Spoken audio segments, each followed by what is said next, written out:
Boa noite a todos, boa noite meus amigos, sejam todos bem-vindos a mais uma palestra do Centro Espírita Caminheiros do Bem, da cidade de Auriflama, que fica no interior do estado de São Paulo, no Brasil.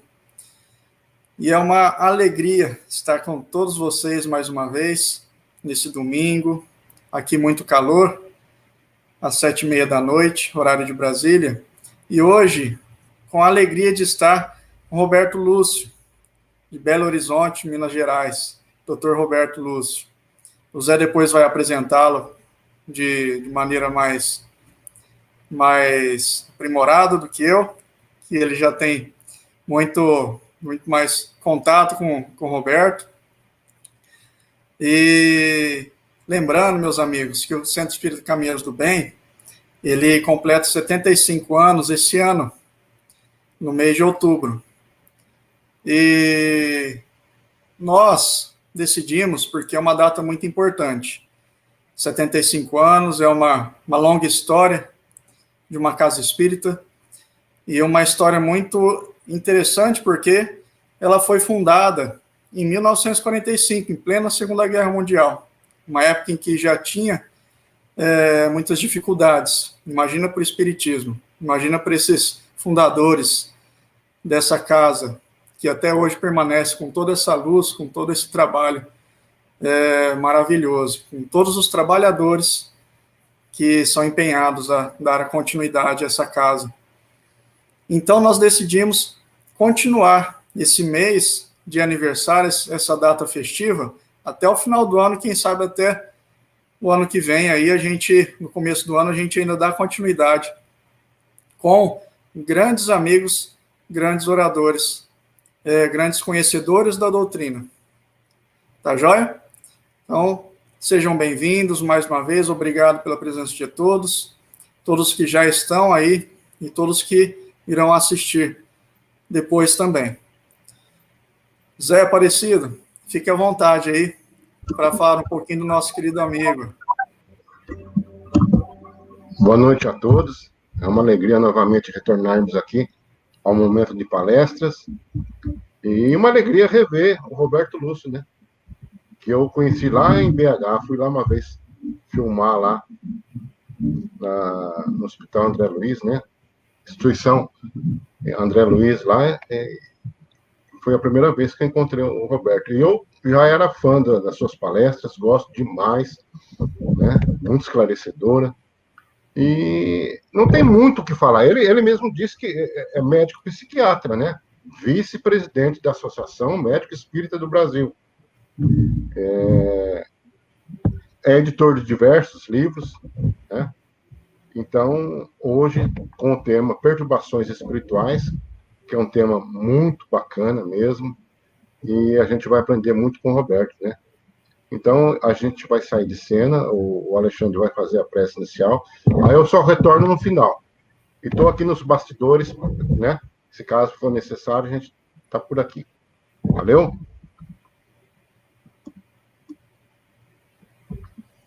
Então vamos fechar os nossos olhos a fim de que nos concentremos um pouco melhor. E agradecer a Deus pela vida, por tudo que nos traz de benefício para a nossa caminhada diária, tanto quanto os benfeitores espirituais, como todos aqueles que estão ao nosso redor, os nossos familiares, amigos, todos que se inseriram nesse planeta, e todos os outros que nós já habitamos, para favorecer a nossa escala evolutiva, o nosso aprendizado, o nosso aprimoramento. Rogamos ao Mestre Jesus que ampare o nosso querido amigo, o inspirando, o envolvendo de muita paz nesses instantes de fala, e que essa sua fala possa tocar o coração de tantos outros que necessitam se envolver pelas necessidades que têm, aprender por tudo aquilo que o Mestre nos trouxe e que Kardec também nos esclareceu nos aclarou. Envolva também nesses instantes a todos aqueles que precisam, que necessitam, física, espiritualmente, de um amparo, de um aconchego, de uma inspiração amiga. Mais uma vez agradecemos a oportunidade, principalmente de fazer parte dessa casa valorosa que é o Caminheiros do Bem, que comemora 75 anos de existência. Que todos aqueles que já passaram por ela possam receber também nosso abraço, nosso carinho fraternal. Muita paz a todos e que assim seja. Só lembrando que no final, após a exposição do Roberto, se surgir alguma dúvida dentro do tema, nós abriremos a perguntas, tá? Então, isso, nós teremos pessoal, uns 20 minutinhos de pergunta. Não deixe para deixar a pergunta para o final, porque depois acumula, não dá tempo de responder todas. Né? Nós vamos aqui responder as que aparecerem primeiramente, né? E vamos conduzindo aqui. É isso. Roberto, então fique à vontade. A casa é sua. Embora distante, a casa é sua. Gostaria de cumprimentar o Caminheiros do Bem pelos 75 anos de atividade, uma instituição que se mantém há tanto tempo fazendo um trabalho tão importante, mostra a busca de estar seguindo os passos de Jesus no aprendizado do amor. Nós vamos falar um pouco sobre perturbações mentais ou espirituais com as quais nós convivemos hoje, principalmente, né, nesses instantes tão difíceis ou tão desafiadores para todos nós. E aí nós trazemos, né, uma questão que quais seriam as perturbações mentais mais presentes na vida de todos os espíritos que transitam pelo período atual neste planeta, que ainda permanecem em seus principais aspectos na condição de provas e expiações. A gente tem sido constantemente convidado a falar sobre esse tema nesse momento de pandemia. E a gente gostaria de refletir um pouquinho sobre essas duas questões. Primeiro, a questão da pandemia e a questão de estarmos no mundo de provas e expiações. Muitas criaturas, né, isso não é incomum de se dizer que nós estamos vivendo um momento ímpar e muita gente acreditando ser um momento de maior dificuldade. A história da Terra mostra que as pandemias, elas são muito frequentes. E o Covid-19, ele não é o único. A situação, de um lado, talvez mais peculiar, é que nós estamos num mundo global em que as informações e as questões voltadas a essa doença, elas estão sendo espalhadas constantemente através de todos os meios de comunicação, e isso faz com que esse foco seja bem maior. Mas, ao mesmo tempo, né, não diminuindo a gravidade do quadro, a situação é muito séria. É importante a gente lembrar que a Europa já está vivendo a segunda onda, né, que os casos no Brasil que pareciam estar diminuindo aumentaram muito nesses últimos dias, que os Estados Unidos vive uma situação extremamente complicada da pandemia,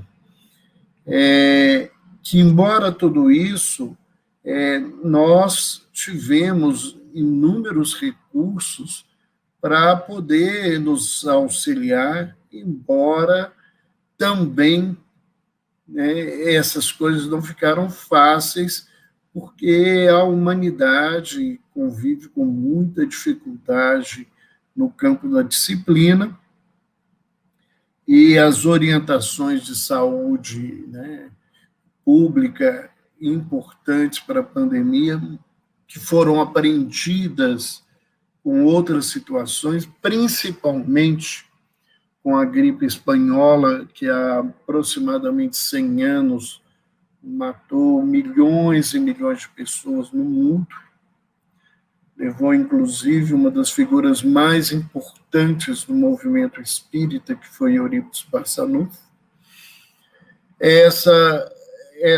Esse aprendizado ele foi extremamente importante, né? E ele é um benefício que nós recebemos, embora muitos no planeta ainda se recusam a aproveitá-lo. E os recursos tecnológicos, né, tentando avançar para a construção de uma vacina ou de vacinas eficazes, isso não pode ser esquecido. Então, mas, infelizmente, todas as vezes que a gente vive com essas situações complexas, por uma cultura, né, que nós aprendemos aí nos últimos milênios, a gente entra no pensamento escatológico, né, nas coisas das profecias de final do mundo, de fim do mundo, que as coisas vão terminar, dos sofrimentos, e tudo isso desenvolve inúmeras situações complexas e nem sempre verdadeiras, porque nós não podemos esquecer que o próprio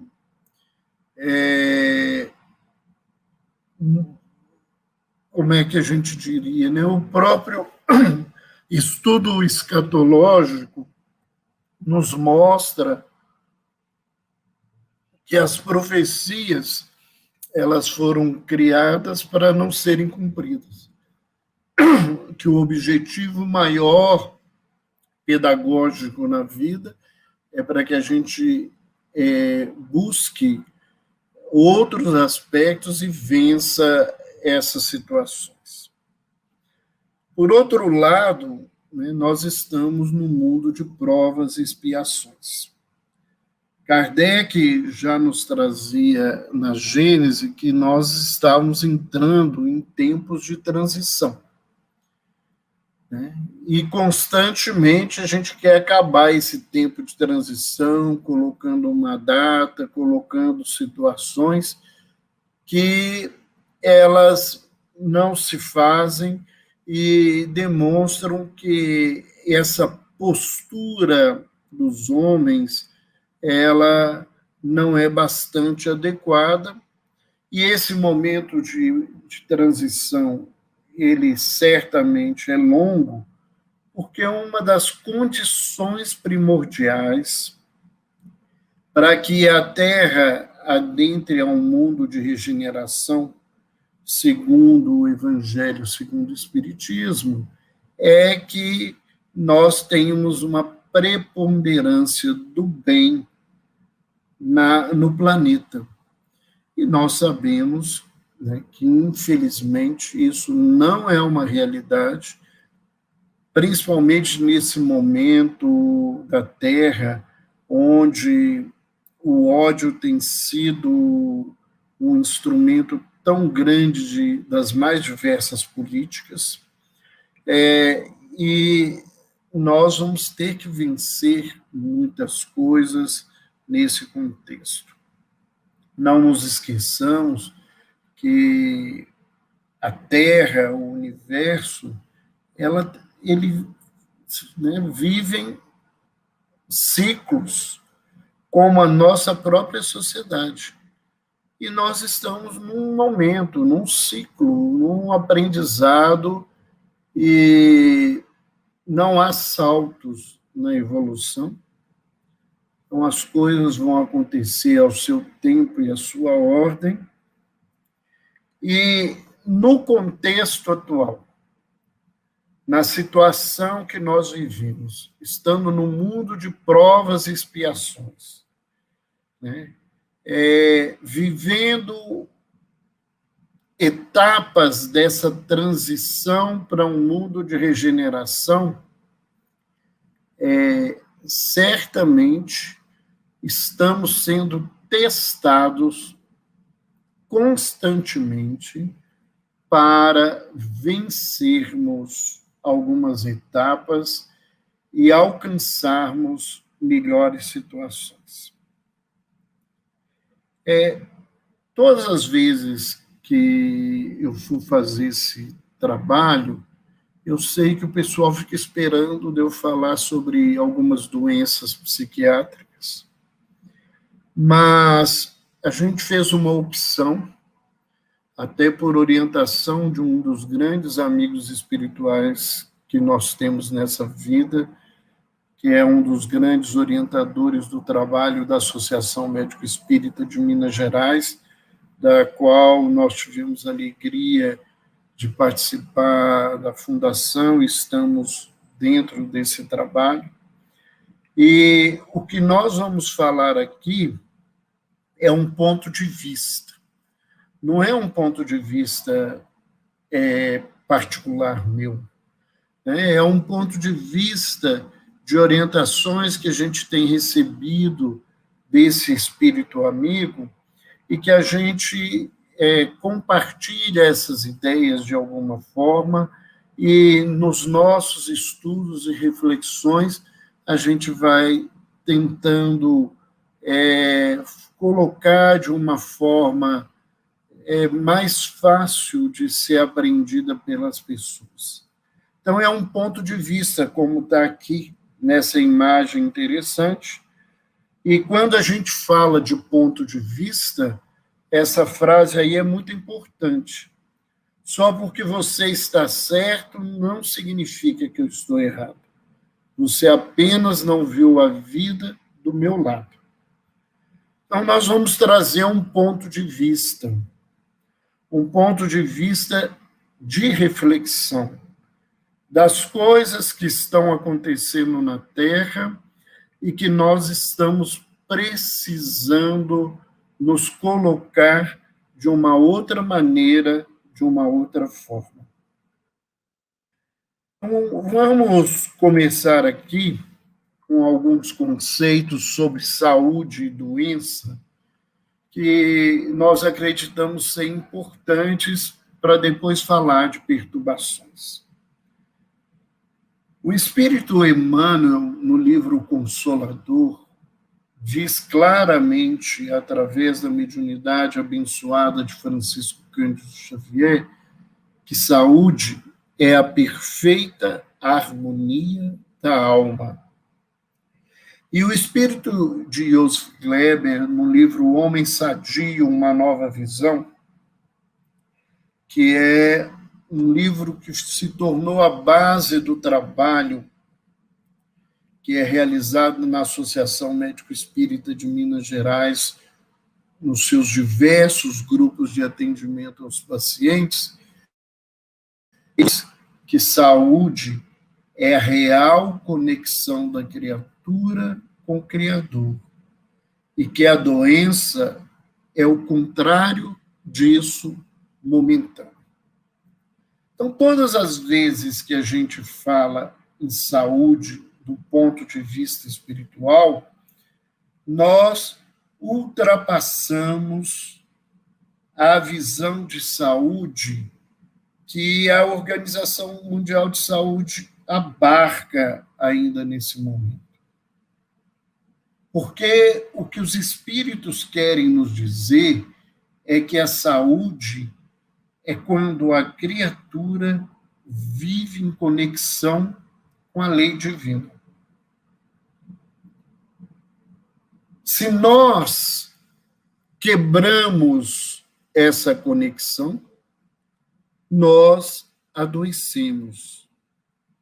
E aí a realidade é que a grande maioria, ou quase a totalidade de todos os espíritos que se encontram vinculados a esse planeta, nesse momento de provas e expiações, é que nós estamos doentes. E Emmanuel, em uma outra mensagem, ele fala isso, que a Terra é uma grande enfermaria onde todos nós estamos internados à busca de alta. Porque a verdadeira doença é a doença da alma. A verdadeira doença é a nossa desconexão com a lei divina. É a nossa postura de egoísmo, a nossa postura de vaidade, a nossa postura de orgulho, a nossa rebeldia.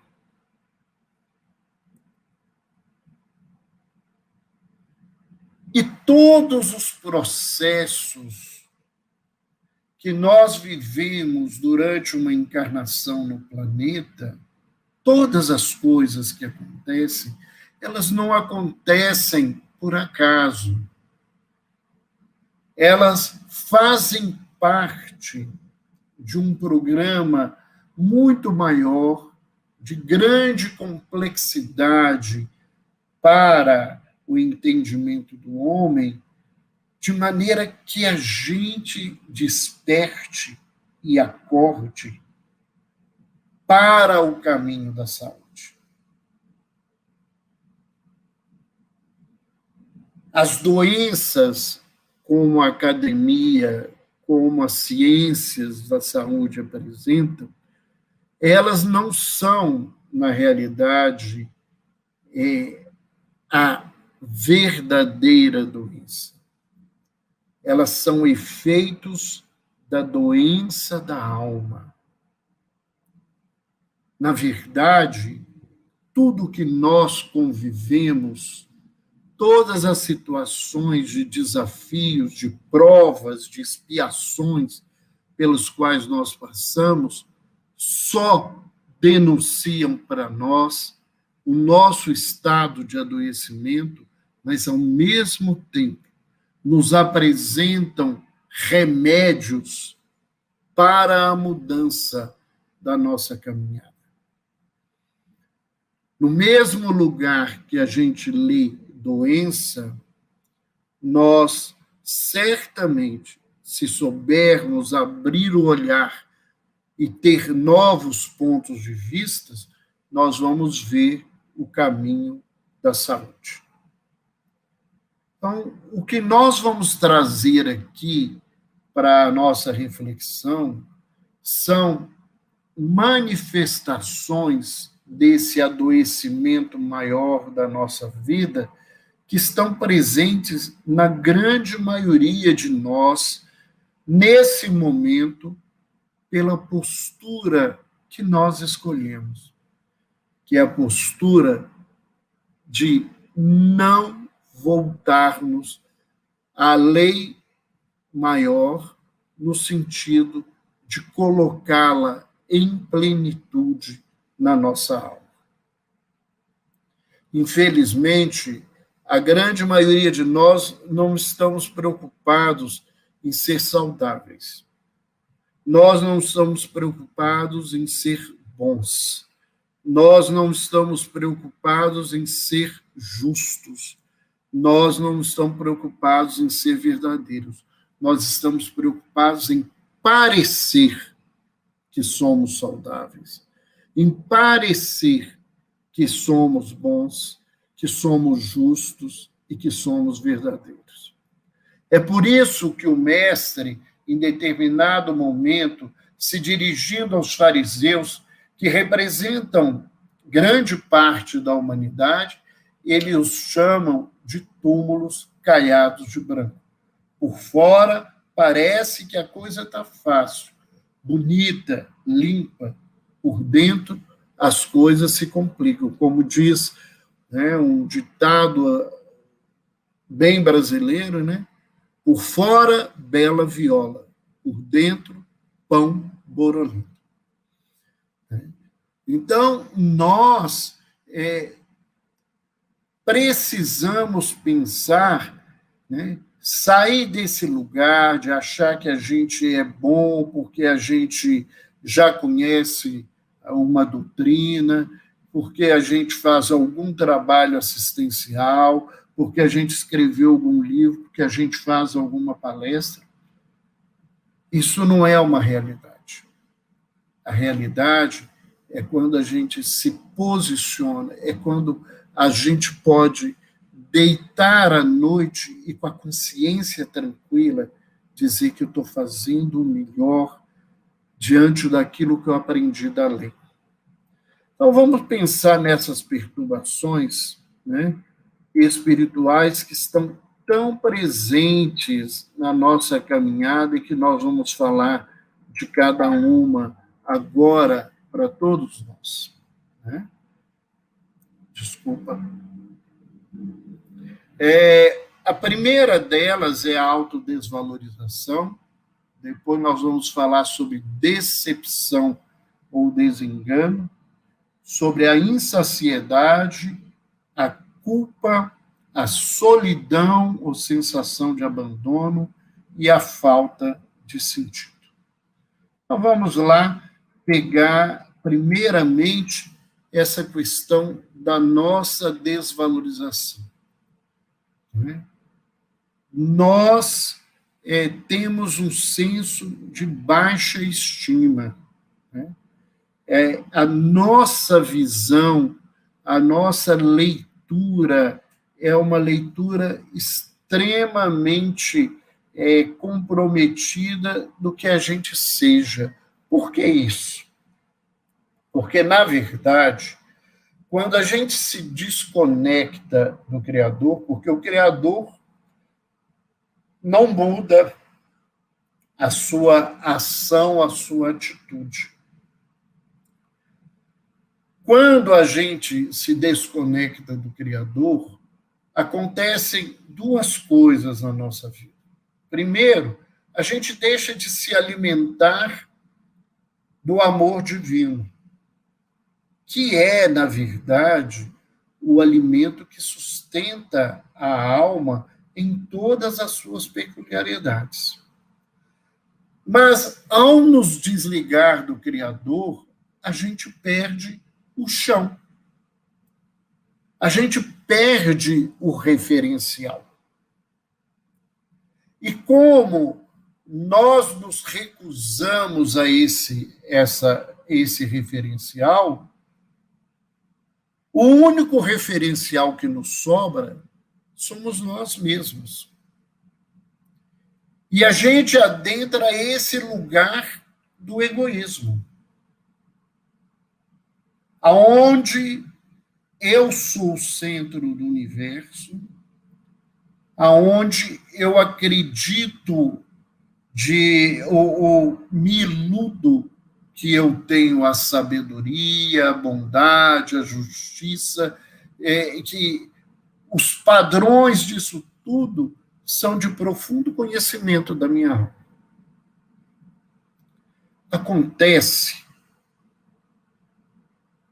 que nós, conosco mesmo, não temos recursos de manutenção. Porque o nosso egoísmo não representa auto-amor. E como nós não nos alimentamos do amor divino e não temos o amor dentro de nós, há em todos nós um sentimento de incompletude. Falta algo na nossa vida. Em todos os campos, na nossa reflexão, a gente é incompleto. E quando nós tomamos consciência dessa incompletude, que nós percebemos esse lugar, a gente entra nesse campo da baixa autoestima. Eu, dentro de mim, mesmo que isso seja inconsciente, sei que eu não sou aquela criatura que eu me apresento para o mundo. Que me faltam as coisas.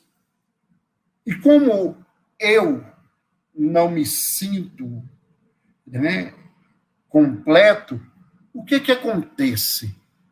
E eu quero ser reconhecido, eu passo a viver a necessidade de ser reconhecido pelo outro.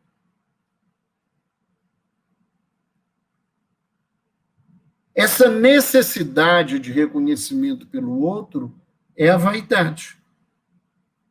Eu preciso que o mundo me aplauda, que o mundo diga que eu sou bonito, que eu sou inteligente, que eu sou bom, o tempo todo, porque dentro de mim isso não existe.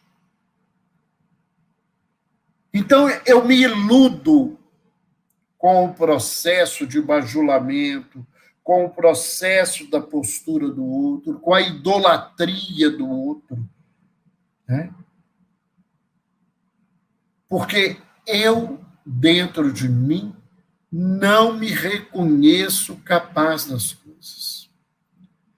Então, há uma grande desvalorização, é esse lugar que as pessoas vivem o tempo todo precisando de aplauso, precisando de gente que obedeça, né, que é o campo do orgulho, precisando que os outros digam que eu sou bonito, ou eu preciso buscar recursos para fingir que eu estou bem, mesmo não estando bem.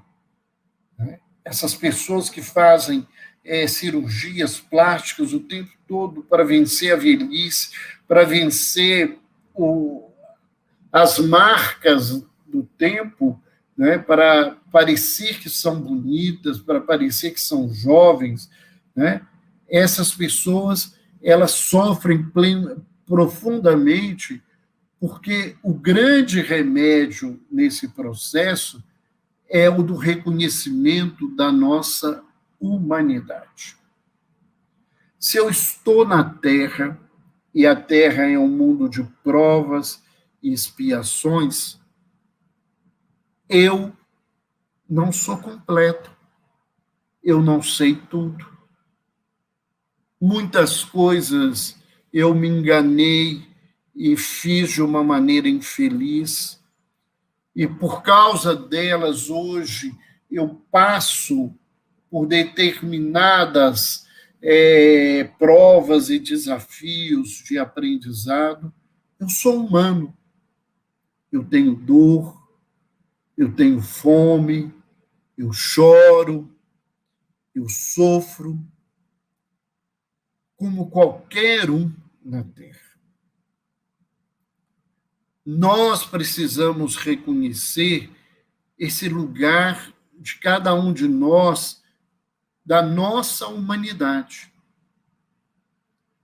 Porque quando eu me reconheço humano, eu consigo ir vencendo esse processo dessa ilusão que eu carregava, ou carrego em mim, né, de que eu devo ser algo especial, e como eu não consigo me dar essa nota, me dar esse retorno, eu preciso do retorno do mundo para que eu viva e eu sobreviva.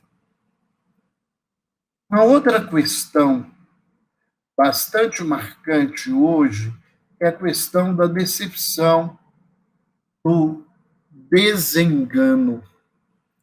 A nossa imaturidade moral, né, nós estamos falando disso, É um planeta de provas e expiações, é um planeta de espíritos moralmente imaturos. E nessa imaturidade, nós comprometemos a nossa visão.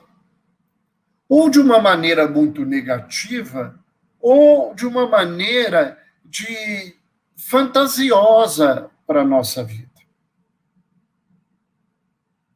E uma das visões mais comprometidas que a pessoa humana tem, já que nós, né, temos uma visão tão ruim de nós, é a nossa visão da divindade.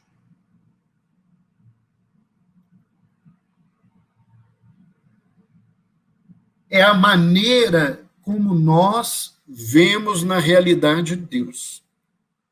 Quando a gente estuda na doutrina, a gente vê e se fala, né, que a partir do judaísmo e toda a cultura judaica cristã, e o espiritismo está incluído dentro desse processo, a gente acredita que entenda que existe um só Deus, e a doutrina nos fala que ele é uma inteligência suprema, que é a causa primária de todas as coisas, mas, na verdade, a nossa relação não é com este conceito, com essa questão. Já no livro Confissões, Santo Agostinho, né, um dos grandes padres, né, um dos grandes patriarcas do cristianismo e um dos grandes colaboradores de Kardec, ele fala de uma pergunta extremamente importante. Que amo quando amo a Deus? Ou seja, qual é o Deus que mora dentro de mim? Qual é o Deus que eu vejo, que eu entendo? A grande maioria de nós vive com um Deus que é um comerciante. Conforme eu pagar, conforme for o meu pagamento para ele, ele vai me dar as coisas. As nossas relações maiores com Deus são relações de troca. E quando essa troca não acontece da maneira que eu vejo, porque o Deus que eu vejo não é o Deus da realidade, eu brigo. Quanta gente eu já vi em vários movimentos religiosos, e no espiritismo não é diferente, que quando as coisas não acontecem do jeito que ele fala, você fala, eu não vou voltar mais aqui, não. Tem tantos anos que eu trabalho, ajudo a essa casa, e os espíritos não fizeram nada por mim nesse momento. Deus parece até que não escuta a minha oração. Que Deus é esse? Qual que é essa figura que mora em mim? Porque, na realidade, eu não amo a Deus. Eu amo a imagem que eu tenho de Deus para a vida. Eu amo aquela imagem que mora na minha alma.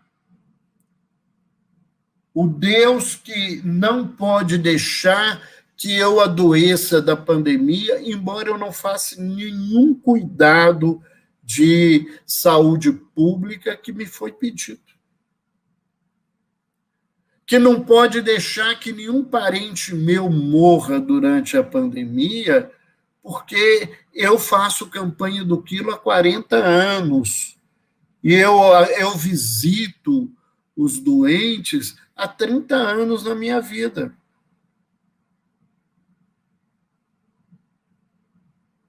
Que Deus que é esse? É o Deus da realidade? É o Deus do universo? Ou esse é o Deus que eu coloco dentro de mim?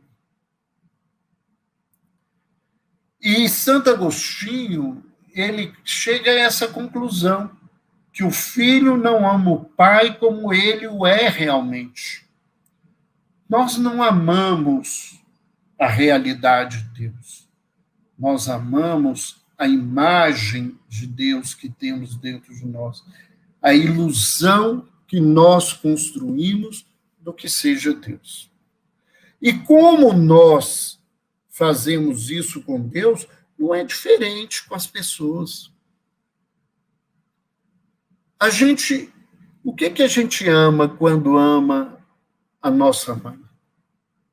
O nosso pai, a nossa esposa, o nosso marido, o filho. O que eu amo? Eu amo a pessoa?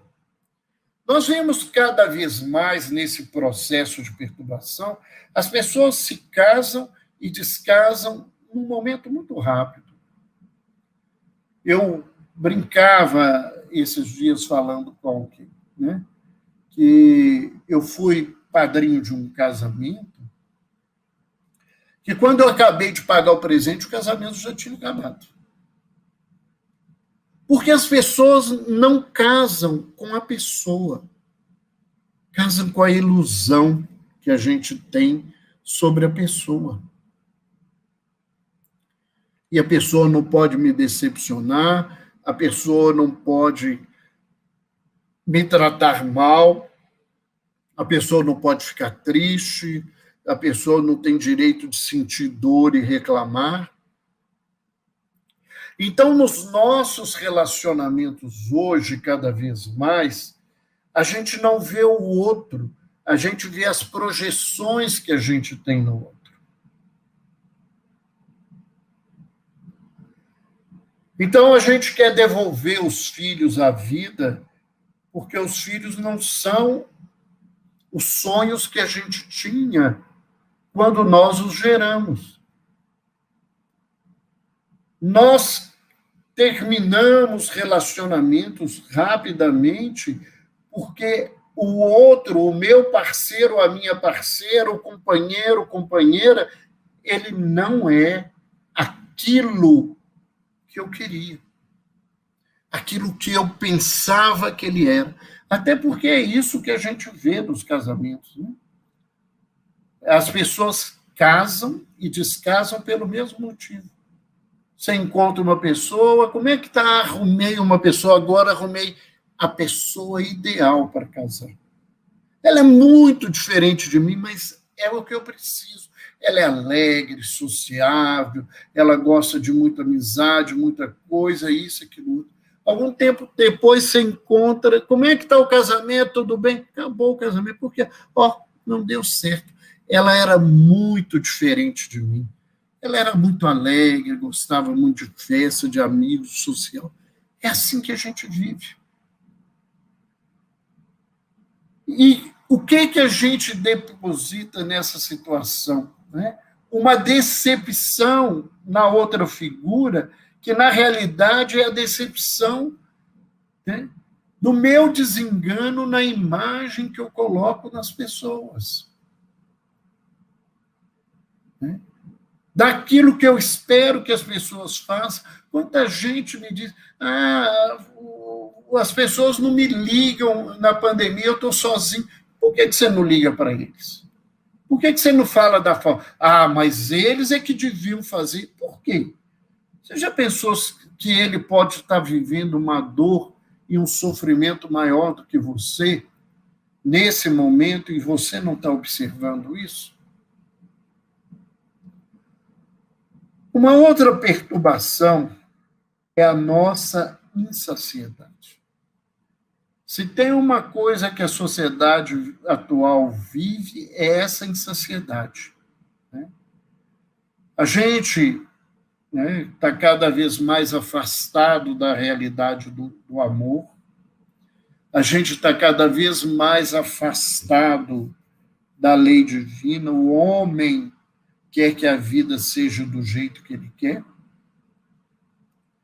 Né? Questionamos todas as questões do universo, não no sentido do aprendizado e da reflexão, mas no sentido de estar sendo dono da verdade, do conhecimento. Somos uma sociedade, embora haja muito trabalho de benemerência, mas a grande maioria de nós somos extremamente egoístas. Falamos de fraternidade, mas não cumprimentamos o vizinho do lado, nem sabemos se ele precisa de favor, de ajuda.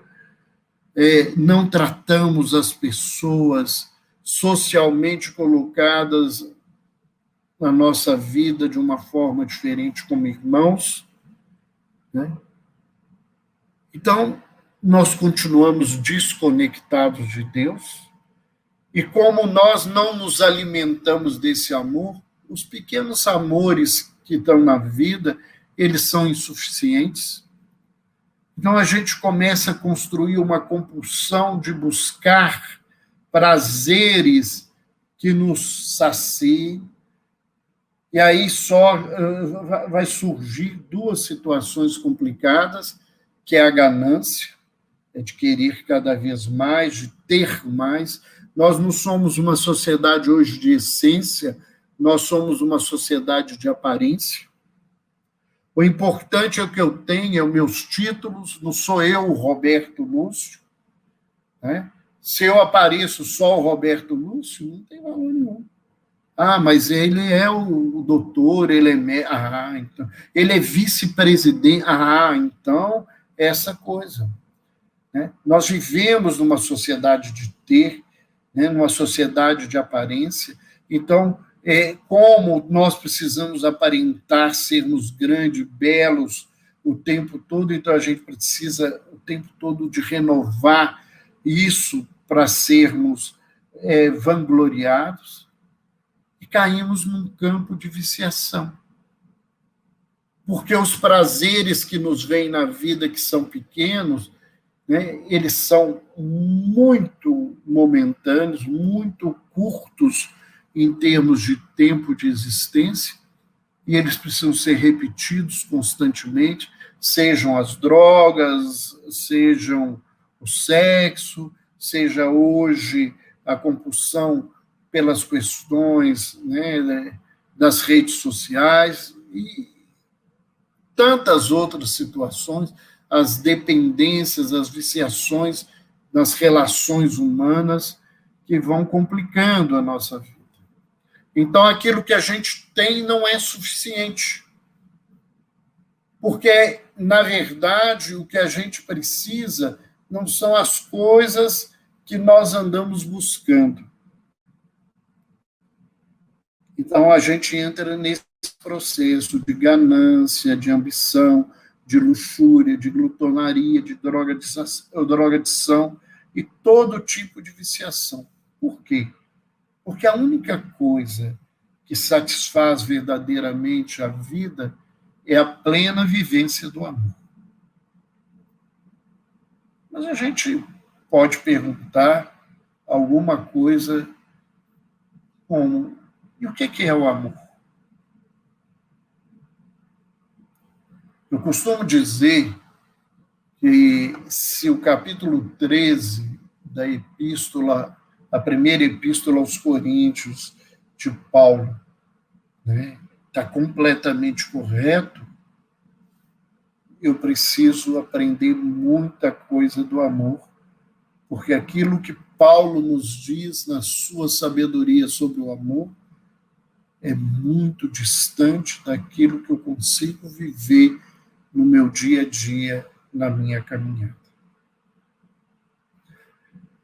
Uma outra perturbação surge na nossa vida hoje, cada vez mais, e o isolamento social veio reforçar, que é o sentimento de solidão ou a sensação de abandono. É importante que a gente reflita que estar sozinho não significa estar em solidão. E ter muita gente ao redor não significa não estar em solidão.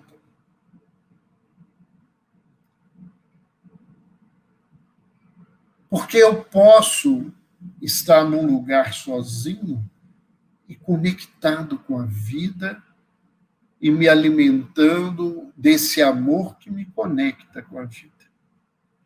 E eu posso estar no meio de uma multidão, estar totalmente desconectado das relações afetivas naquele grupo e viver imensamente esse lugar da solidão. E hoje, nesse momento, onde a pandemia se estende, onde as coisas são exigidas, né? As pessoas me perguntam assim, quais são os propósitos dessa pandemia para a nossa sociedade? Olha, ela é um excelente remédio, se a gente souber olhar para ela.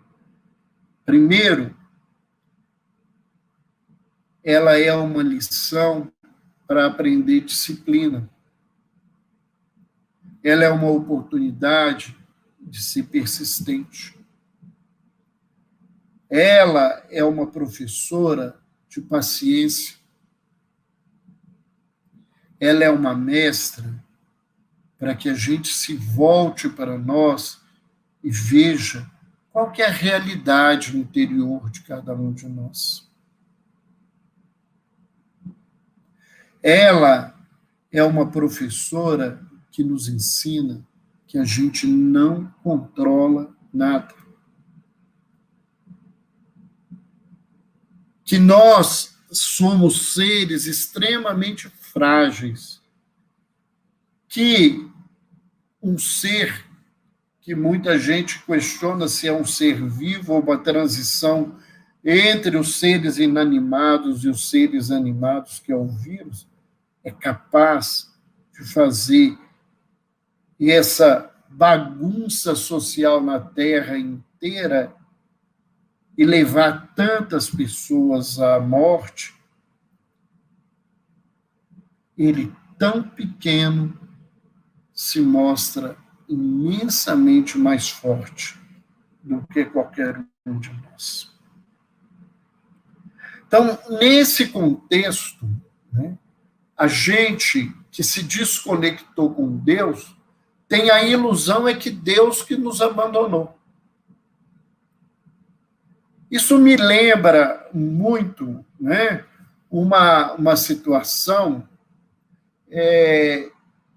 que os pais, às vezes, convivem com os filhos. Às vezes, você está numa situação, eu vivi isso, eu e a minha esposa, ela estava grávida do segundo filho, e a gente com um filho pequeno, e nós estávamos no shopping, encontramos uma família de amigos muito queridos, e os meninos mais velhos, eles convidaram e queriam levar o filho pequeno para um lugar próximo onde a gente estava lanchando, a gente evitou, mas os pais falam assim, não, deixa, eles olham o menino.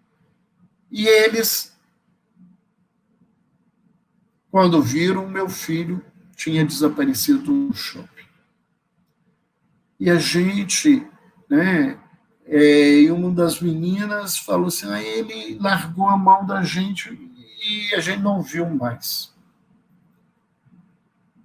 E quando a gente ouviu que tinha uma criança na administração e a minha mulher chegou lá chorando, ele estava chorando e olhou para ela e falou assim, mamãe, por que você fugiu de mim?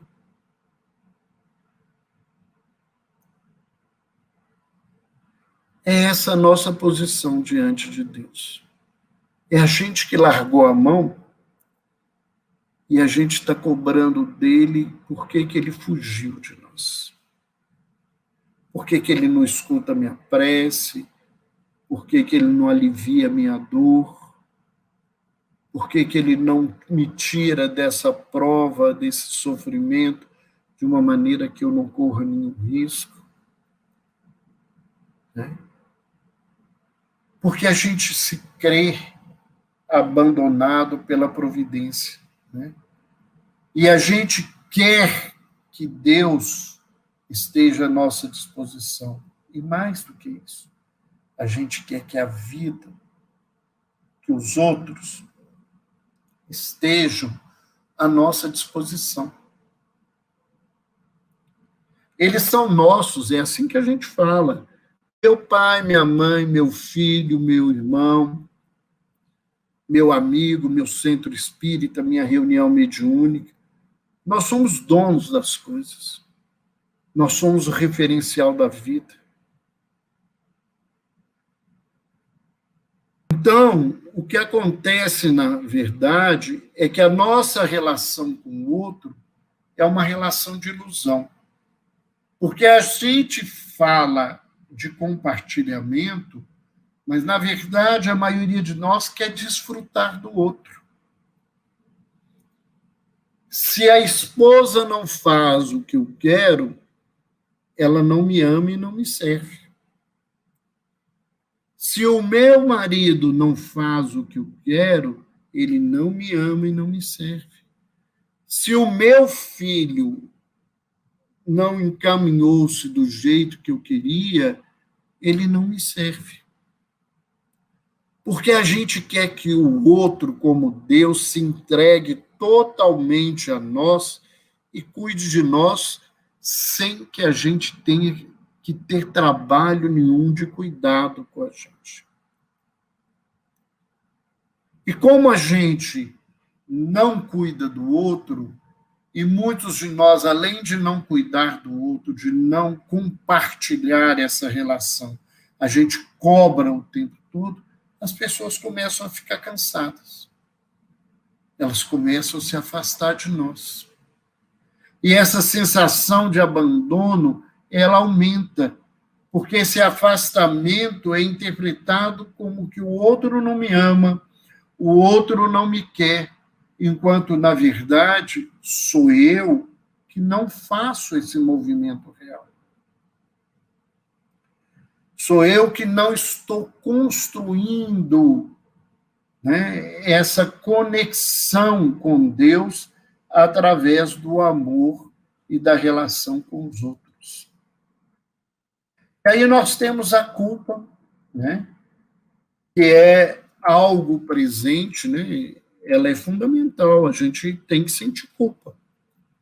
Mas depois que passa o primeiro momento de culpa, ficar dizendo minha culpa, minha máxima culpa, não resolve nada. Nada, nada, nada. O grande problema é que a gente, muitas vezes, se ilude e a culpa não é nossa. A culpa é do outro. A gente projeta a culpa nas pessoas. Eu sou infeliz porque minha mãe me abandonou, eu sou infeliz porque o meu pai é alcoólatra, eu sou infeliz porque minha esposa não faz o que eu quero, eu sou infeliz porque minha filha se casou com alguém que eu não gosto, eu sou infeliz porque o governo é assim, porque o plano de saúde do país é desse jeito. Nunca sou eu responsável pelas coisas. A primeira coisa que a gente faz é projetar a culpa no outro.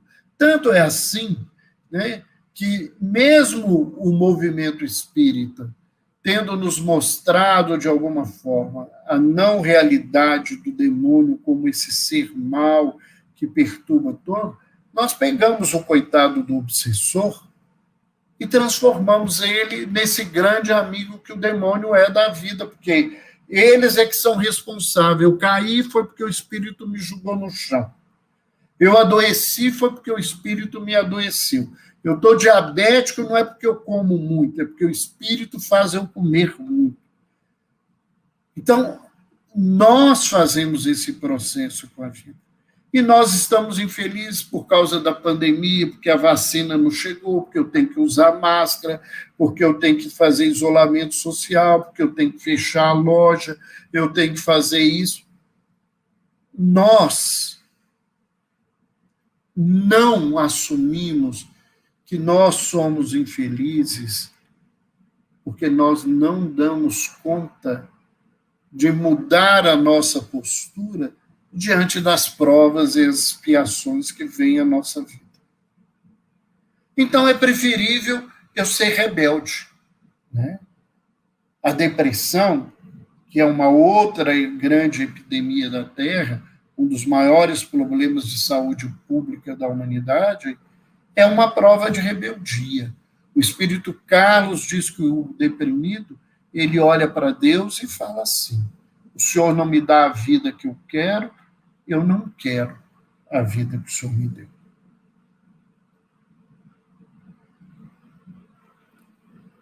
Então, muitas vezes, diante da culpa, eu me posiciono numa rebeldia imensa.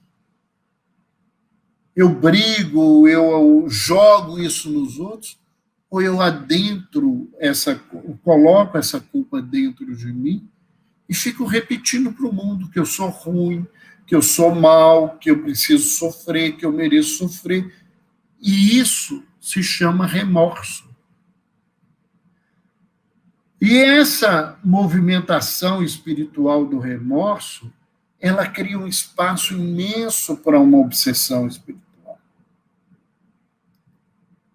Obsessão que vai abrir um caminho, né, para que eu adoeça, tanto fisicamente, emocionalmente, moralmente, não porque o espírito me faz adoecer, mas é porque eu tenho afinidade com ele e a minha culpa não me permite se movimentar e eu fico nesse lugar, à mercê tanto dos espíritos vingadores quanto daqueles espíritos que aproveitam essa situação.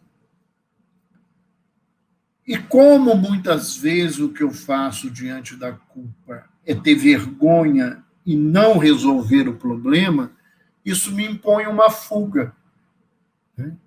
E como eu me sinto marcado pela culpa e acho que todo mundo sabe que eu sou culpado, eu sofro profundamente, eu vivo um processo de angústia do qual eu não consigo sair. E, finalmente, nós vamos falar, né, desse grande problema que a gente vê cada vez mais, e principalmente nas novas gerações, de falar que a vida não tem sentido. Eu quero morrer, eu quero me matar. Né? Muita gente, né, eu assistia há pouco antes da palestra, participava de um dos congressos mais importantes de saúde mental do Brasil, que se chama Brain, né, é o cérebro. E o Brain, ele nesses trabalhos voltados, mostrando o tanto que o índice de suicídio aumentou no mundo com a pandemia. As pessoas não estão dando conta de lidar com as coisas e não veem sentido para a vida. Mas isso já é uma realidade mesmo antes da pandemia. Cada vez a gente vê espíritos mais novos querendo morrer e dizendo assim: eu não pedi para nascer. E muita gente vai falar comigo assim: isso é uma mentira, porque a gente pediu para nascer. E eu vou dizer para vocês que muitos deles não estão mentindo, não. É verdade. Eles não pediram para nascer. Diante da situação, diante do contexto que nós convivemos, de ter que voltar para a Terra para passar essas provas e expiações, muitos espíritos rejeitam essa situação e recebem aquilo que os amigos espirituais chamam de reencarnação compulsória. E quando eles começam a ter noção dessa realidade, né, a partir dos 7 anos da vida, da puberdade, da adolescência, eles não querem viver. Porque eles não querem enfrentar as lutas para as quais eles foram convidados. Perder o sentido da vida é perder a esperança. Os espíritos, o ditado na vida diz que a esperança é a última que morre. Então, quando eu não tenho esperança, né, e essa esperança se constrói por estar dentro de mim essa fé, dessa verdade que Deus existe, né, na mais pura acepção da existência de Deus, né, eu entro nesse processo. Porque eu não consigo entender o sentido de passar por uma provação mundial como a pandemia. Eu não consigo ver sentido em ter que ficar isolado socialmente,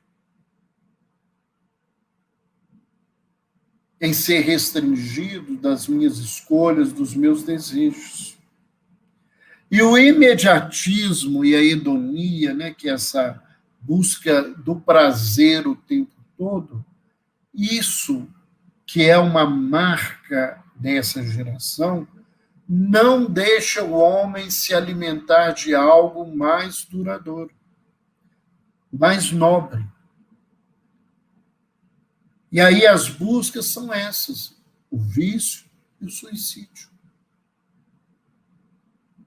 Porque não há nessa criatura algo mais forte. A religião, ela tem perdido o sentido. Embora tenha muita gente com rótulo religioso, nós vemos que a prática religiosa ela vem diminuindo. O IBGE fala de um número enorme de espíritas, mas se a gente olhar as casas espíritas, a gente questiona esses números. Cada vez mais eu conheço, né, movimentando no Brasil inteiro, casas espíritas em que as juventudes espíritas estão deixando de existir, da dificuldade de manter o trabalho de evangelização. Porque as pessoas não estão vinculadas verdadeiramente a um processo de religiosidade.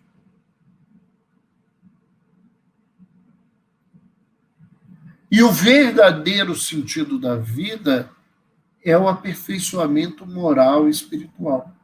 Nós estamos aqui para isso, para nos aperfeiçoarmos. Nós temos que ver a vida nesse sentido de uma visão de grande distância. Porque a proposta da vida é que a gente aprenda a amar. A proposta da vida é que a gente seja melhor.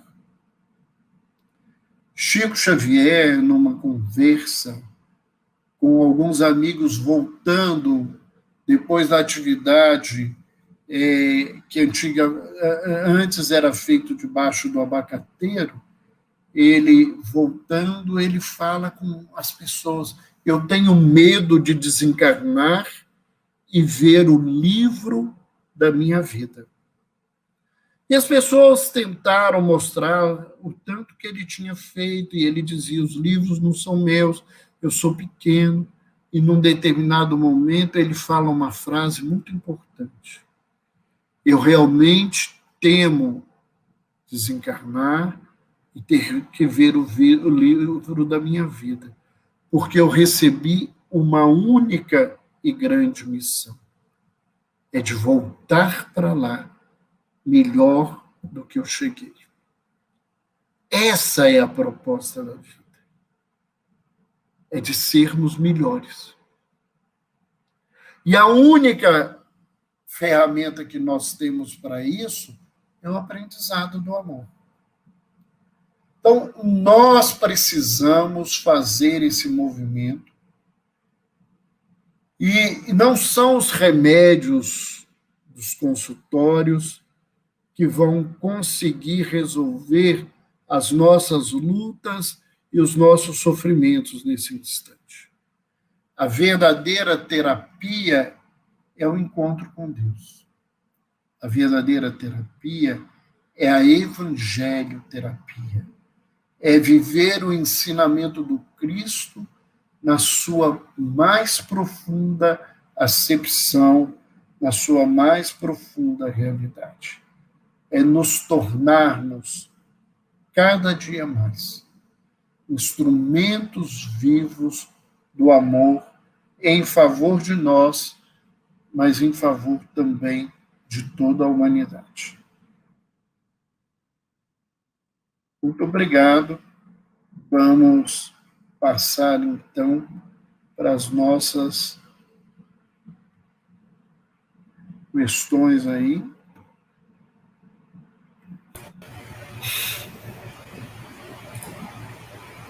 Muito bom, Alberto. Olha, tem uma questão aqui do Rafael. Vamos ver aqui. Enquanto isso, pessoal, podem ir perguntando, tá bom? Vou aproveitar, vou colocar aqui para você, ó. O Rafael pergunta: Roberto, como você percebe os aplausos a expositores espíritas? Admiração, idolatria ou necessidade de reconhecimento? Qual a sua percepção sobre quem aplaude ou quem é aplaudido? Nós não podemos ser falsos em dizer que as pessoas não podem aplaudir os outros. Agora, a gente tem que entender o que é o nosso aplauso para as pessoas.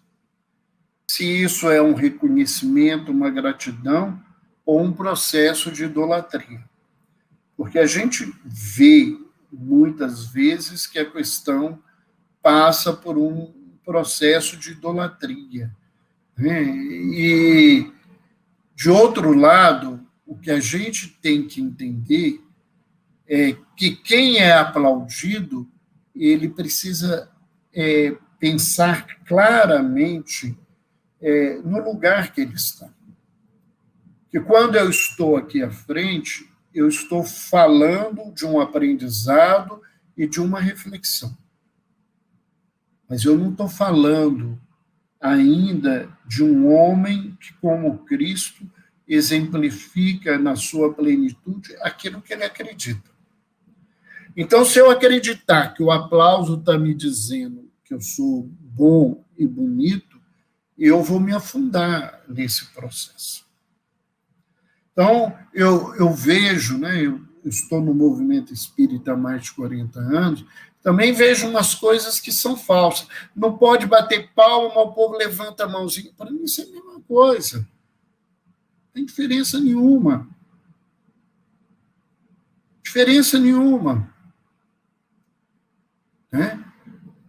A grande diferença que existe nesse processo é eu entender que adianta eu aplaudir o outro se eu não levar aquilo que o outro me trouxe para a minha vida, para o meu caminho? E o que adianta o mundo me aplaudir se eu não faço aquilo que eu estou dizendo para os outros? Porque um dos maiores desafios do orador é ser digno. E a palavra digna, né, de dignidade, é eu sou aquilo que eu digo.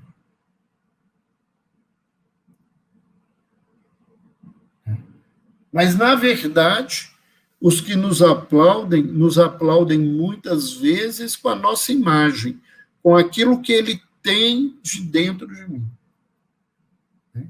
Muita gente acha que eu sou muitas coisas que eu sei que não é a minha realidade. Eu tenho que entender isso. Né?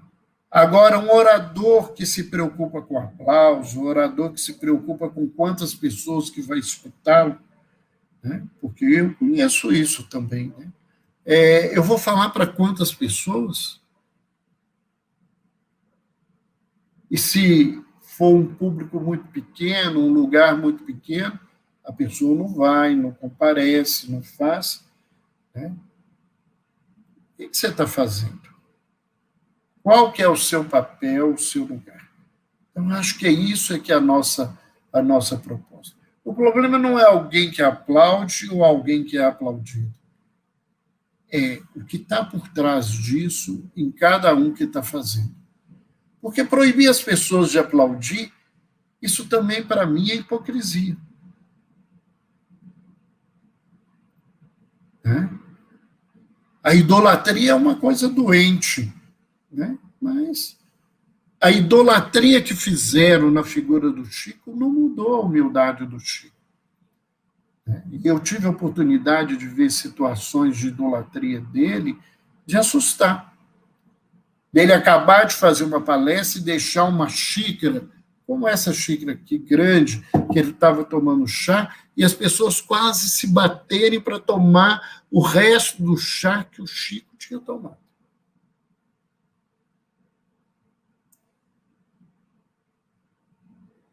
Então, nós precisamos ter cuidado. Era isso que ele dizia. A única coisa que eu vi na vida não foi para ser aplaudido, nem para as pessoas acharem que eu sou bom. É para que eu chegue lá do lado de lá e possa ter consciência que eu cheguei melhor do que quando voltei para a Terra. Esse é o propósito.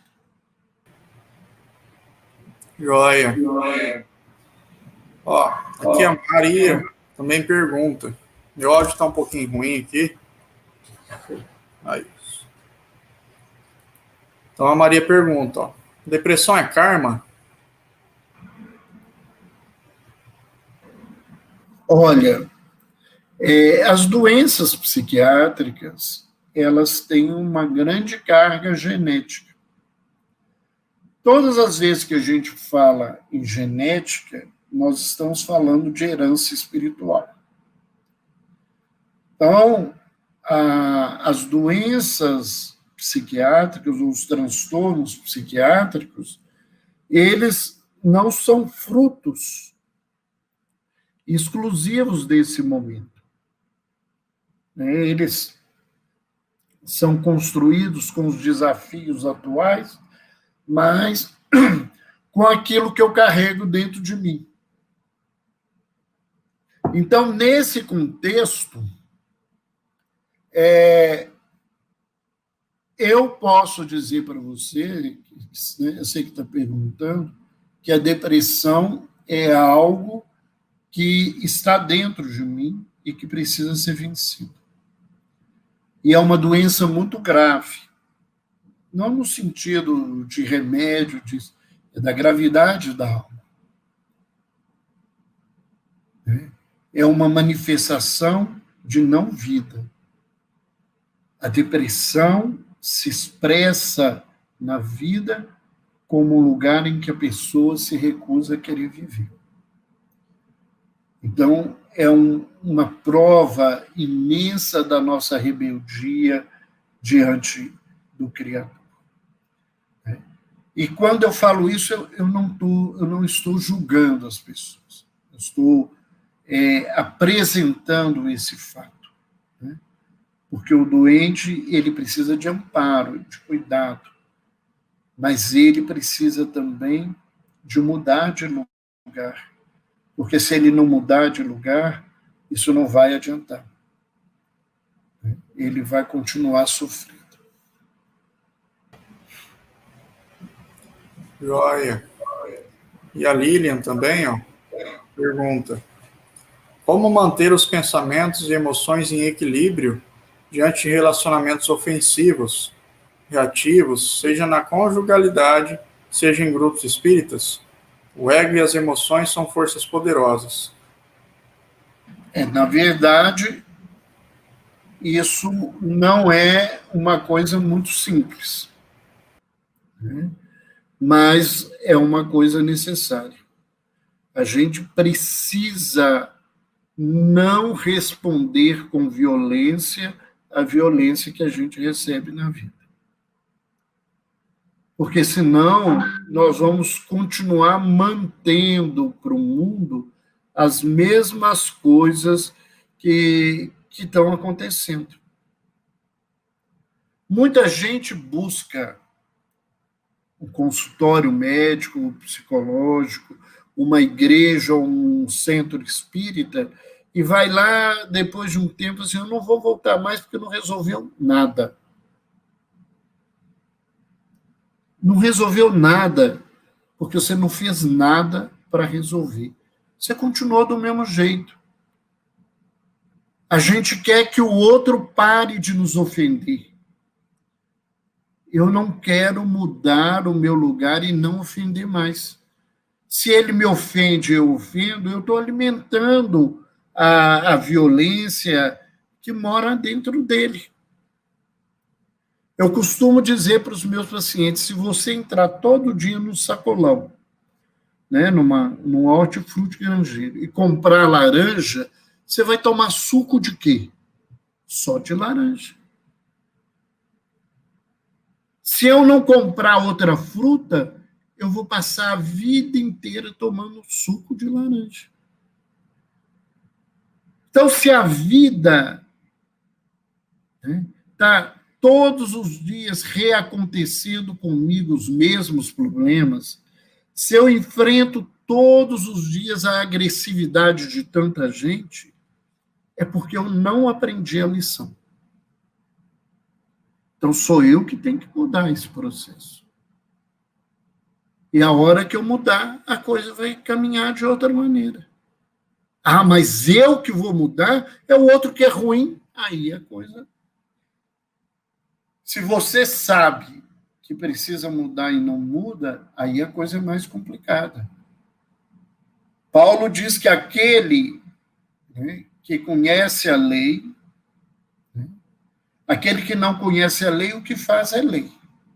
Mas aquele que a conhece e a derroga, será punido pela própria lei.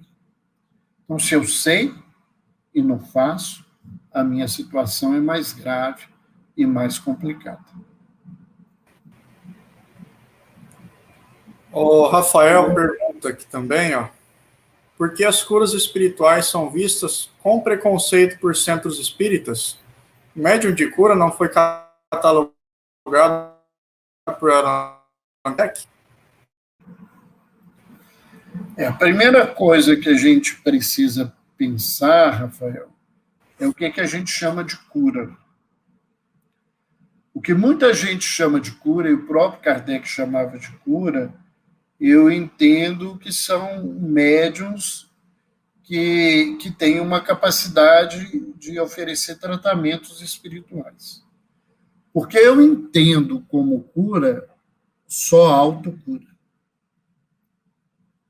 Né? O que acontece é que, muitas vezes, esse tipo de médium, ele é procurado e a ação do trabalho só do que eles chamam cura espiritual é um trabalho de superfície.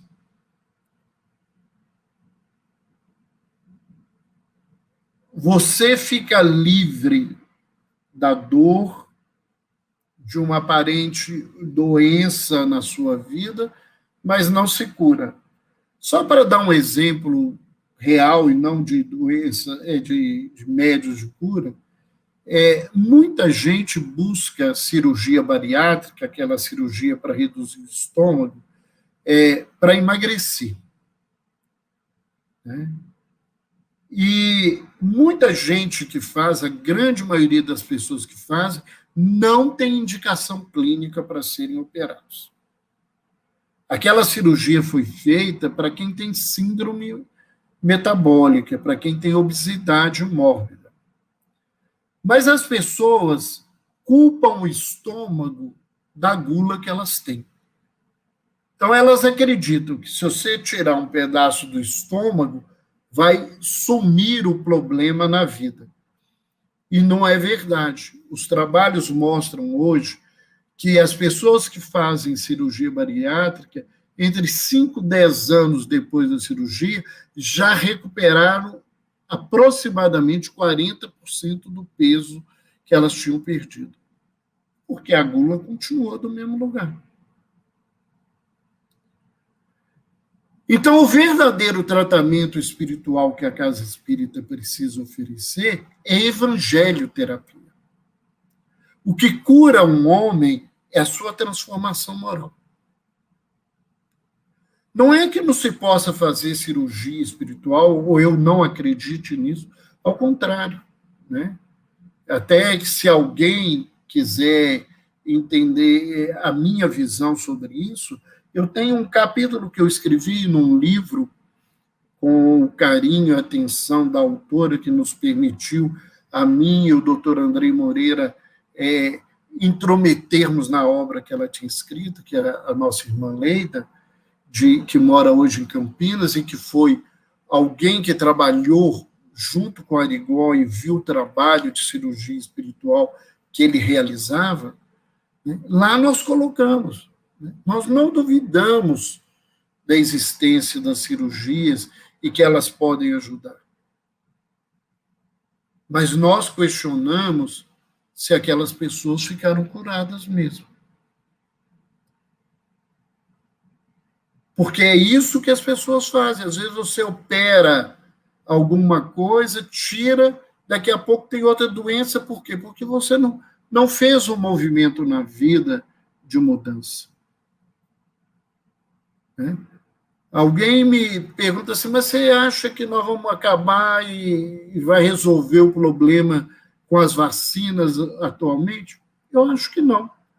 Porque o maior desafio disso tudo chama disciplina. E grande parte da humanidade está se mostrando indisciplinada. Então, daqui a pouco, vai aparecer outra coisa desafiadora para tentar fazer assim, olha, acorda e muda a sua vida.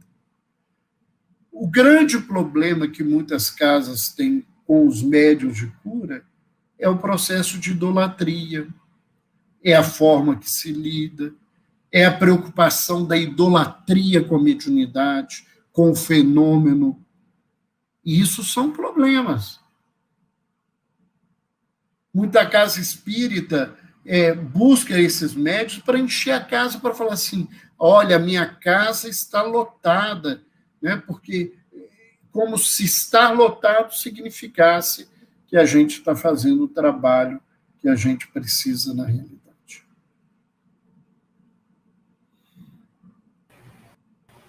Muito bom. Vamos para mais uma. Acredito que dá para fazer essa e mais outra, né, Roberto? Estou às suas ordens, Alexandre. Isso. Mas então... eu mando a cobrança da hora extra. Então vamos lá, vamos ver se eu vou quebrar o cofrinho aqui, vamos ver se dá. Até meia-noite, pelo menos, né? Vamos ver o que o Sérgio pergunta também, ó. Roberto, certas perturbações espirituais que, pela tamanha influenciação, acabam por trazer enfermidades a nível físico. Verificando esse quadro, como melhor as casas espíritas podem se preparar vendo a crescente demanda de casos de obsessões complexas que chegam? Essa pergunta é muito interessante, né? Porque nós estamos convivendo com obsessões cada vez mais complexas, porque nós estamos sendo seres cada vez mais complexos, né? O nosso processo de nos enganar e nos iludir é muito grande. E essas perturbações, elas se transformam em doenças físicas porque nós sustentamos em nós a energia desses espíritos que estão próximos a nós, ligados a nós, por afinidade. Então, a questão, né, quando a gente fala assim, de uma obsessão complexa, né, e parece que a gente está falando de algo muito mais profundo, que as coisas, que existem obsessões que não são complexas, toda obsessão é um processo complexo. Eu sugiro ao irmão ou a quem estiver interessado que leiam, isso é a minha opinião, e me permitam dar a minha opinião, para mim o maior tratado de obsessão que eu já li nessa encarnação. Ele é a introdução de um livro, que se chama Nas Fronteiras da Loucura, do espírito Manuel Filomeno, ditado a Divaldo Pereira Franco. Ele é um tratado, né, de um palavrão que a gente fala em medicina, que chama etiopatogenia, ou seja, como as causas constroem a doença. É o maior tratado que eu conheço sobre obsessão.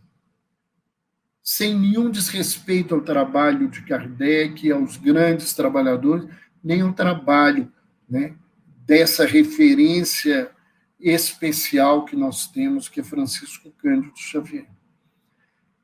Manuel Filomeno, pela sua preocupação, pelo seu cuidado, pelo seu estudo tão grande, ele escreve um tratado e nos mostra que obsessão simples não tem nada de simples.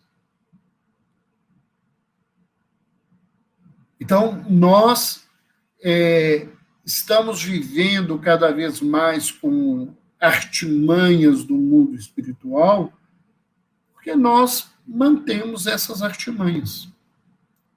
À medida em que nós temos mais recursos na Terra de inteligência, de conhecimento e de tecnologia, isso tudo é reflexo do conhecimento da tecnologia do mundo espiritual, que pode ser usada para o bem e pode ser usada de forma negativa. Né?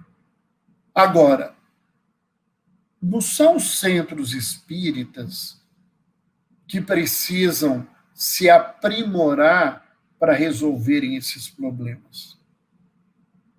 Os centros espíritas precisam se preparar para fazer esse trabalho. Mas a única pessoa que pode me afastar dos problemas obsessivos que eu vivo sou eu. Enquanto eu acreditar que eu posso ir para a casa espírita, deixar o obsessor lá e ir embora limpo, a vida vai continuar complicada. A vida vai continuar difícil. Porque não é isso. Eu uso, desculpa a expressão, o pessoal parece que centro espírita é latrina. Você pega as coisas ruins, deixa lá, alguém vai dar descarga, fica livre, e você foi embora. Não existe isso.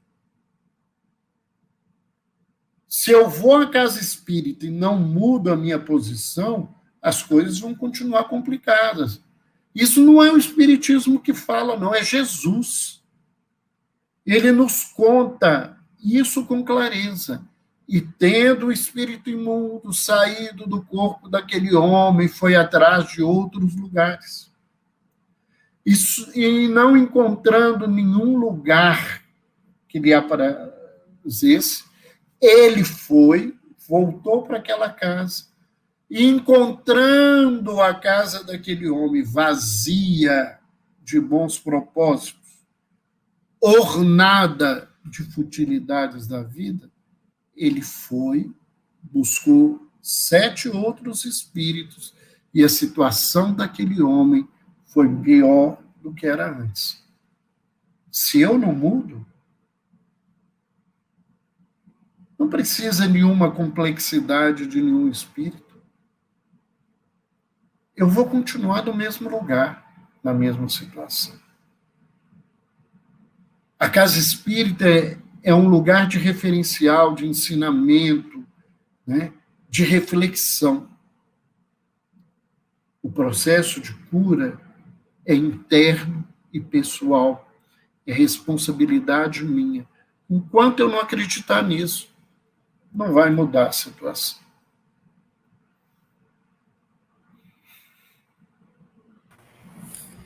Então vamos para a última, pode ser? Pode. Combinamos? Eu olhei aqui, não tem muito para chegar até meia-noite, não, viu? Vamos lá, senão vamos nos estender muito. Tem bastante pergunta aqui. E bastante pergunta interessante até. Nós vamos ver aqui do Denilson. O aumento gradativo pela humanidade do uso de antidepressivos e ansiolíticos não dificulta o desenvolvimento espiritual do indivíduo no encontro de si mesmo, de suas necessidades? Olha, nós temos que entender os remédios como muleta. Nós não podemos entender os remédios como solução. Eu falo muito de ansiedade e falo muito com os meus pacientes dentro do consultório de ansiedade e digo para eles que não existe remédio para tratar a ansiedade. Os remédios, eles cedam a ansiedade da vida. O que trata a ansiedade, na verdade, é meditação, é oração, é exercícios respiratórios, é atividades físicas, é mudança de comportamento, mudança de vibração. Isso é que trata a ansiedade. A gente toma remédio ansiolítico, se a gente não faz um processo psicoterápico, não faz um trabalho de reforma íntima, a hora que tirar o remédio, a ansiedade está no mesmo lugar. A questão da depressão é muito mais grave nesse sentido, né, porque ela tem uma demarcação genética, fenotípica na vida do indivíduo, e muitas vezes o remédio ele vai segurar esse lugar até que o indivíduo consiga vencer essa situação. Então, nós não podemos, né, eu particularmente não trabalho assim, acreditando que os remédios são soluções para as coisas. Eles são recursos. Eu falo que recurso abençoado é igual óculos, né? Eu hoje estou sem óculos, eu usei esse óculos 52 anos. Há um mês atrás, eu me submeti a cirurgias de catarata e fiquei sem óculos. O óculos me ajudava a ver, mas a minha visão continuava no mesmo lugar. E se hoje eu não preciso de óculos, é porque a lente que estava no óculos está dentro do olho. Então, eu tenho que ver, é nesse sentido. Eu não tenho que jogar pedra para os remédios. Eu tenho que mostrar às pessoas que os remédios ajudam, mas eles não são a solução total. Isso é muito claro, eu estou encerrando aqui, eu sugiro para quem tiver o livro direto, quem pode baixar em PDF para o computador, Fonte Viva, de Emmanuel, no capítulo 86. Ele se chama Estás doente? É uma pergunta. É um tratado sobre saúde. Eu participo de um grupo, que é o Grupo de Estudos de Espiritismo e Psiquiatria. Esse grupo foi criado em 1979, dentro do Hospital Espírita André Luiz, de Belo Horizonte. Nesse grupo, nós temos... Esse grupo criou a associação, fundou a Associação Médico Espírita de Minas Gerais, E os grupos todos que nós temos na associação que atende pacientes trabalham com esse texto como base para os nossos pacientes entenderem o efeito dos remédios, do tratamento convencional e a necessidade da reforma íntima como tratamento real para todo mundo. Então, é importante a gente não jogar pedra, esse não desenvolvimento, essa coisa, às vezes é o remédio que te alivia e te permite aproveitar o momento para refletir e buscar ajuda na sua caminhada. Muito bom, Roberto. Bom, mais uma vez, muito obrigado, de coração. É tão gostosa o diálogo hoje, que tão leve que eu acredito que dá para a gente ir longe, sem cansaço. Mas o horário é importante também, né? E peço desculpa aos amigos que fizeram suas questões aí e não pudemos responder todas, mas tenho certeza de que a maioria delas foram sanadas com essas outras respostas que o Roberto deu. Então, muito obrigado mais uma vez, Roberto, pela sua participação no Caminhos do Bem.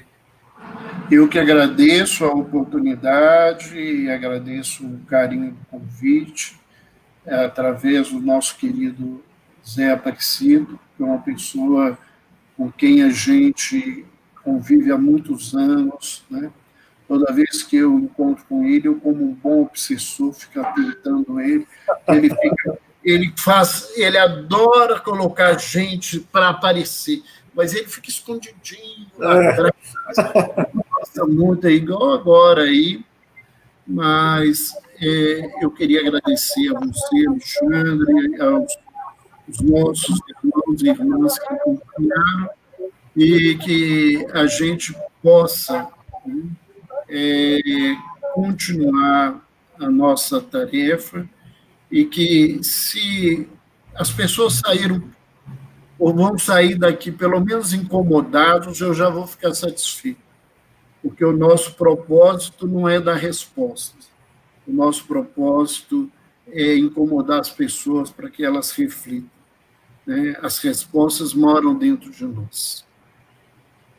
A lei, a consciência mora em nós, e ela tem que ser desperta em nós para que ela faça esse processo de cura e transformação. Muito obrigado mesmo, que Deus nos abençoe, que todo mundo tenha uma boa semana e que a gente consiga enfrentar os nossos problemas desse momento atual de uma maneira bem diferente. Como médico, eu não posso deixar de lembrar as pessoas, a pandemia não acabou, nós não temos remédio, é uma doença grave, e as únicas armas que nós temos atualmente é isolamento social e o uso da máscara. Então, pensem, esse é o propósito, né? E o uso da máscara, eu li um texto que me chamou muita atenção. É um propósito espiritual muito grande, né? Porque diz que a máscara, ela tem alguns objetivos muito interessantes, né? Você coloca, ela baixa o seu nariz, né? Para mostrar para onde que a gente está precisando pensar na vida, né? Ao mesmo tempo, né, ela levanta o nosso rosto na direção do que a gente está precisando buscar. E ela pede que a gente fale menos e escute mais. E nós precisamos escutar o chamado de Deus nesse momento para as nossas vidas. Muita paz, muito obrigado mesmo. Um beijão aí no Aparecido, esse grande amigo que a gente construiu nesses anos de doutrina. Um abraço, um beijo a você, Alexandre, que a gente possa um dia se conhecer pessoalmente, fora desse desafio que é a pandemia, e como bons latinos nos abraçarmos e compartilharmos afetividade. Que assim seja.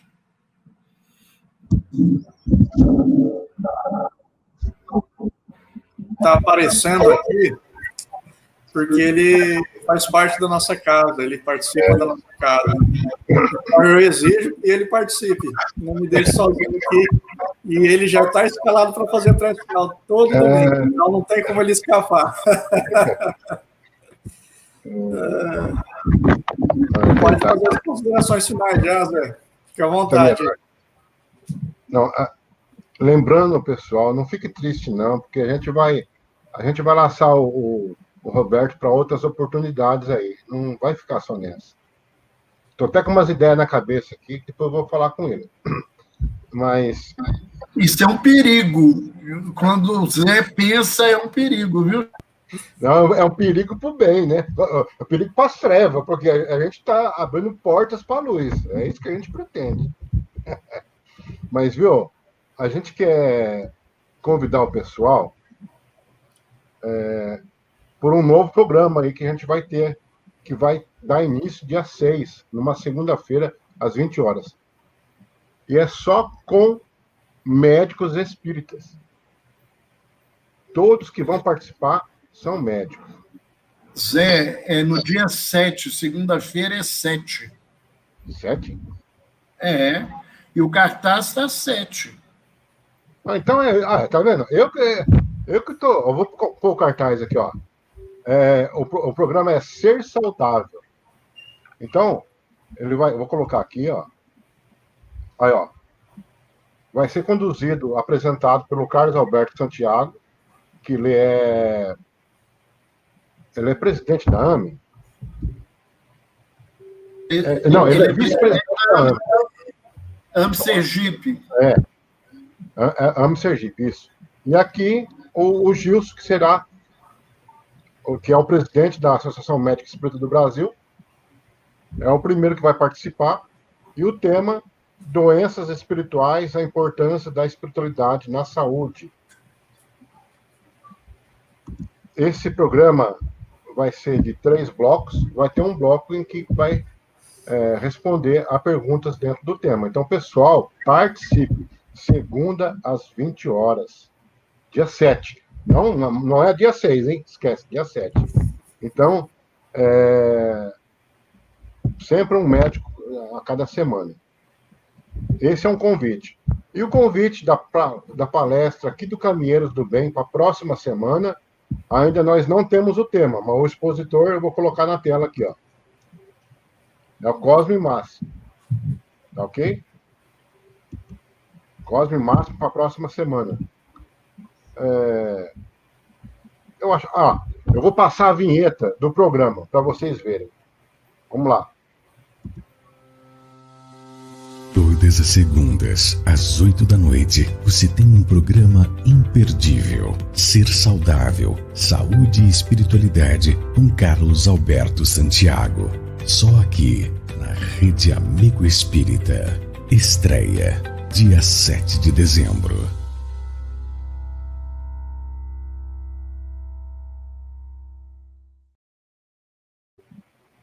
Beleza. Era algo que a Rede Amigo Espírita eu desejava há muito tempo, ter um espaço só para médicos, só temáticas de saúde e espiritualidade. Então, e agora está se realizando. Então, eu peço que o pessoal participe. E nós vamos marcar uma outra oportunidade com o Roberto para acabar de responder mais perguntas, né? Porque essa parte de perguntas é muito esclarecedora. E vamos para o nosso encerramento, né? Agradecendo essa oportunidade, fechando nossos olhos. Vamos vibrar em pensamento, unir nossos pensamentos nesse momento. Tantas são as dificuldades, de toda ordem, material, espiritual, que estamos nesse mundo de prova e expiação. Mas que nós não possamos perder a nossa fé, que possamos estar confiantes na providência de Deus, mas confiantes em nós mesmos, para transpor todas as dificuldades. Que possamos ter a inteligência, Jesus nos abençoe, os bons espíritos nos influenciem dia a dia, para que possamos trilhar o caminho de Deus. O caminho em busca do melhoramento de cada um de nós, através do exercício da caridade, do amor, da fraternidade. Que possamos ser instrumentos de paz e não de guerra. E que nossas vibrações, a nossa prece, atinja todos aqueles que são necessitados, aos nossos entes queridos, familiares, onde estiverem, aqueles que estão acamados, aqueles que estão adoentados com essa doença que ora aparece nesse globo terrestre. Que possamos lidar com todos, aqueles que têm ainda ódio no coração, que estão desviando, que possamos vivenciar o amor, trabalhar para que ele possa estar mais presente nesse mundo, para que possa transpor todas as dificuldades que ainda por hora temos que atravessar. E assim, agradecidos estamos, porque estamos com Jesus morando. E nós somos instrumentos desse mundo. Possamos fazer a nossa parte, unidos num só ideal, num só amor e numa só fraternidade entre os irmãos. É isso que está faltando. Está faltando conhecermos nós mesmos. Mas, com a vivência do amor e do Evangelho do Cristo, nós iremos melhorar dia a dia, passo a passo, porque esta é a função de estarmos aqui. Aprender para crescermos. E não vivenciarmos as coisas negativas. Obrigado, Mestre Jesus. Abençoe nosso irmão Roberto Lúcio. Abençoe o Alexandre e a todos aqui presentes virtualmente. Que a paz esteja no coração de cada um de nós, hoje, agora e sempre. Que assim seja. Muito obrigado pela participação. Boa noite para todo mundo. Um beijão para todo mundo. Fique com Deus. Com Deus. Obrigado, gente. Obrigado.